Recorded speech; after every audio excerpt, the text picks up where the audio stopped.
지금 이 순간에도 한국에서 해외 거래소 차단이 톱니바퀴처럼 돌아가고 있습니다.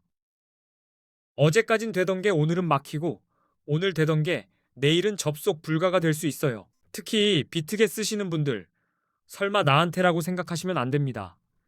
지금 한국에서 비트겟 차단이 진행 중인 건 이미 많은 분들이 체감하고 계실 거예요. 한번 막히면 자산을 꺼내는 길부터 갑자기 좁아집니다. 최근 한국에서 비트겟 같은 미신고 해외 가상자산 거래소 앱이 구글 플레이 스토어에서 다운로드와 업데이트가 차단됐습니다. 처음엔 조용히 막히다가 그 다음은 접속 제한으로 이어지는 경우가 많습니다. 여기서 무서운 포인트가 하나 있어요. 앱이 깔려 있다는 이유로 영원히 쓸 수 있는 게 아닙니다. 업데이트가 막히면 보안 패치도 끊지도 결국 접속 자체가 차단될 수 있습니다. 이런 조치가 나온 배경은 금융정보분석원 PIU 제재입니다. 가상자산 사업자 바스프로 정식 신고하지 않은 해외 거래소들을 집중적으로 정리하는 흐름이죠. 비트겟은 PIU 신고가 되어 있지 않습니다. 구글 정책도 같이 움직였습니다. 한국금융당국의 요청에 따라 미신고 해외 거래소 앱을 플레이스토어에서 퇴출시키기로 결정했고 그 결과 신규 설치는 사실상 막혔습니다. 그리고 요즘 국내 거래소 쪽은 세금 부과가 가까워지고 있죠. 해외 거래소는 세금 부과가 어렵다 보니 이제는 관리하겠다는 신호가 더 세게 들어온 겁니다. 그래서 금융당국이 칼을 빼든 거예요. 결론은 간단합니다. 비트겟에 자산이 있으시면 빠르게 다른 곳으로 옮기셔야 합니다. 특히 선물 거래하시는 분들은 접속이 끊기는 순간 포지션 관리가 아예 불가능해질 수 있어요. 기존 이용자는 이미 설치된 앱이 당분간은 작동할 수 있습니다. 하지만 업데이트가 막혀 있고 향후 접속이 차단될 수 있으니 자산을 개인 지갑으로 출금해 두는 게 가장 안전한 선택입니다. 자산을 옮길 때는 서두르되 순서는 차분해야 합니다. 먼저 개인 지갑이나 옮길 거래소의 입금 주소를 확인하고 네트워크가 똑같은지 꼭 맞춰야 해요. 주소 한 글자만 틀려도 되돌리기 어렵습니다. 저는 초보자분들께 늘 이렇게 권합니다. 처음엔 소액으로 테스트 출금해보고 정상 입금이 확인되면 그 다음에 나머지를 옮기세요. 이 한 번의 확인이 나중에 담짬을 붙여줍니다. 네트워크는 수수료 차이가 꽤 큽니다. 같은 코인을 보내도 어느 체인을 고르느냐에 따라 출금 수수료가 달라지고 입금 속도도 달라져요. 그래서 보내기 전에 받는 쪽이 지원하는 네트워크를 먼저 확인하는 게 순서입니다. 신규 이용자는 상황이 더 빡빡합니다. 플레이스토어에서 앱 설치가 불가능하고 웹사이트 접속도 제한될 수 있어서 처음부터 비트겟을 시작하기가 점점 어려워지고 있습니다. 말 그대로 입구가 닫히는 중이에요. 어떤 분들은 앱을 삭제한 뒤 VPN으로 우회해서 접속을 이어가기도 합니다. 가능은 할 수 있어요.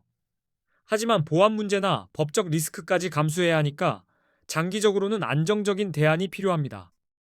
국내 거래소를 쓰자는 의견도 정말 많이 나옵니다. 가능은 합니다. 그런데 국내 거래소는 레버리지 사용이 불가능하고 거래 수수료도 체감상 비싸며 추후 세금이 부과될 예정이라 선물 중심으로 하시는 분들에겐 맞지 않는 경우가 많습니다. 그래서 이번 사태 이후로 한국인들이 가장 많이 가입하고 이동하고 있는 거래소들을 제가 5군데로 추려서 비교 분석해 놨습니다. 수수료가 얼마나 싸냐, 레버리지 200배까지 되냐, 원화 입금이 되냐, 한글 지원이 되냐, 이 조건을 기준으로 봤습니다. 가입이 몰리면 인증이 밀릴 수도 있어요. 계정 만들고 보안 설정하고 원화 입금 경로까지 한 번에 잡아두면 막상 급할 때 덜 흔들립니다. 지금처럼 분위기가 바뀌는 구간에선 미리 해둔 사람이 항상 편합니다. 게다가 가입 시 100달러를 지급하는 조건까지 포함해서 정리해뒀어요.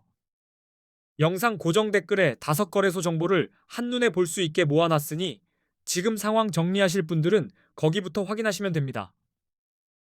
자, 이제부터는 코인 선물 거래 단타, 즉 퓨처스에서 짧게 먹고 빠지는 매매를 어떻게 생각해야 하는지 차근차근 풀어보겠습니다. 처음엔 방향을 맞히는 게 아니라 상황을 읽는 눈을 만드는 게 목표예요. 비트코인 같은 암호화폐는 변동성이 크기 때문에 진입 타이밍이 전부라고 해도 과언이 아닙니다. 같은 자리라도 내가 들어간 순간이 고점이면 롱이든 숏이든 바로 흔들리고 내가 들어간 순간이 흐름의 시작이면 수익이 눈앞에서 자라납니다. 우선 롱과 숏 개념을 아주 쉽게 잡겠습니다. 롱 포지션은 가격이 오를 것 같을 때 매수 방향으로 들어가는 겁니다. 한마디로 상승에 베팅하는 거죠. 숏 포지션은 반대입니다. 가격이 떨어질 것 같을 때 하락에 베팅합니다. 내려갈 때 수익을 노리는 선택이죠. 둘 중 무엇이 정답이 아니라 지금 시장이 어느 쪽을 향하는지가 중요합니다. 이제 본격적으로 언제 롱을 잡아야 하는지부터 보겠습니다. 가장 첫 번째 신호는 차트에서 강한 상승 추세가 보일 때예요. 고점이 점점 높아지고 조정이 와도 저점이 무너지지 않으면 롱이 더 유리해집니다. 상승 추세에서 자주 보이는 장면이 있습니다. 한번 올랐다가 쉬고 다시 전 고점을 넘기면서 계단처럼 올라가는 흐름이죠. 이렇게 여러 차례 고점을 높여가며 상승하면 매수세가 계속 들어오고 있다는 뜻이라 롱 포지션이 편해질 수 있습니다. 기술적 분석에서 이동평균선은 초보자에게도 강력한 나침반입니다. 50일 이동평균선이 150일 이동평균선을 위로 돌파할 때 골든 크로스라고 부르죠. 시장에선 이걸 강한 상승 신호로 해석하는 경우가 많습니다. 하지만 선은 선일 뿐이고 에너지는 거래량에서 나옵니다. 가격이 오를 때 거래량이 함께 증가하면 시장 신뢰도가 높아진다는 신호예요. 이 상승은 진짜다라는 분위기가 붙는 거죠. 그래서 롱 진입 근거가 더 단단해집니다. 반대로 가격은 오르는데 거래량이 시들시들하면 그 상승은 얇은 얼음 위를 걷는 느낌이 납니다. 겉으로는 올라가도 안쪽 힘이 약하다는 신호일 수 있어요. 이때는 롱을 잡더라도 근거를 더 모아야 합니다. 그리고 뉴스. 이건 차트 밖에서 들어오는 거대한 바람입니다. 비트코인 규제 완화, 대형 기관 투자자들의 진입, ETF 승인 같은 긍정적인 외부 요인은 가격을 끌어올리는 힘이 큽니다. 이런 뉴스가 나오는 구간에서 롱이 성공할 확률이 높아질 수 있습니다. 이제 숏 포지션입니다. 숏은 가격 하락이 예상될 때 들어가야 합니다. 차트에서 하락 추세가 보이면 숏이 유리해요.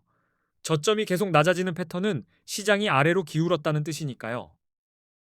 하락 추세는 반등이 나와도 전 고점을 못 넘기고 다시 밀리는 모습으로 자주 드러납니다. 이렇게 힘이 위로 못 붙으면 상승보다 하락이 쉬운 구간이 생기고 그때 숏 포지션이 더 자연스러운 선택이 됩니다. 이동평균선에서도 하락 신호가 있습니다. 50일 이동평균선이 150일 이동평균선 아래로 내려가면 데드크로스라고 부르죠. 대체로 하락 신호로 해석할 수 있고 추세가 꺾였다는 경고처럼 쓰입니다. 거래량도 숏의 단서가 됩니다. 비트코인이 올라가는데 거래량이 줄어들면 상승세가 약해지고 있다는 신호일 수 있어요. 올리는 사람만 올리고 따라오는 사람이 없다는 느낌이죠. 이럴 때 가격이 곧 하락할 가능성이 커져서 숏 진입의 성공 확률이 높아질 수 있습니다. 부정적인 뉴스도 가격 하락에 영향을 줍니다.